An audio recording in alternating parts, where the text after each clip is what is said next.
Великденска трпеза со цени до плафон. На пазарите раздвижено, но торбите полупразни. Граѓаните минуваа низ тезгите, купуваа по нешто, но некои само разгледуваа. И годинава наместо богат празничен ручек, велат се купува колку за проба.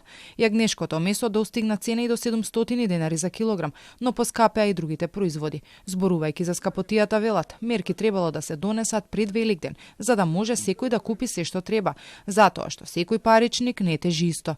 Други за да ја наполнат трпезата пазарат во помалите градови, каде велат е поевтино, но има и такви кои се во надеж дека ќе има поевтинување откако ќе помине празникот. Има и скапо и ефтино, има и за побогати и за посиромас. Поскапо и това доста. Требаше уште понавреме да се направат, мерки да се земат. Многу касно со мерки. Тек после празникот тоа е ако после свадба тапани да се зимат така. Тоа секогаш треба да се превзема, ама некако секогаш доцнема. Сигурно дека требаше, значи сите немаат исти пензии и примања, така да многу го тоа погодува народот.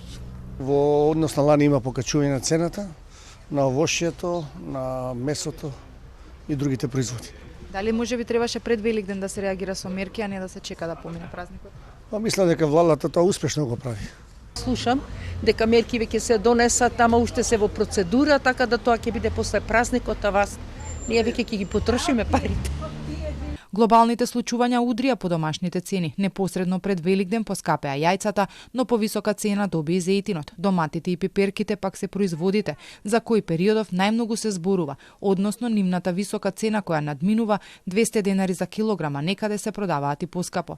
Ваквите поместувања на цените повторно ја забрза инфлацијата, иако од почетокот на годинава почна да се намалува, во март статистика измери речиси 5% инфлација во споредба со истиот месец лани.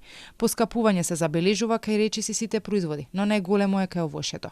Предупредувањата на познавачите се дека ако нема решение на Блискиот Исток, ситуацијата ќе биде многу лоша.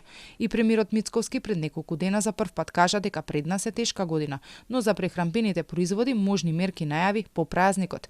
Во игра се неколку опции: укинување на ДДВ за одредени производи и замрзнување на маржи, но дали и со што точно ќе се делува, допрва ќе се одлучува.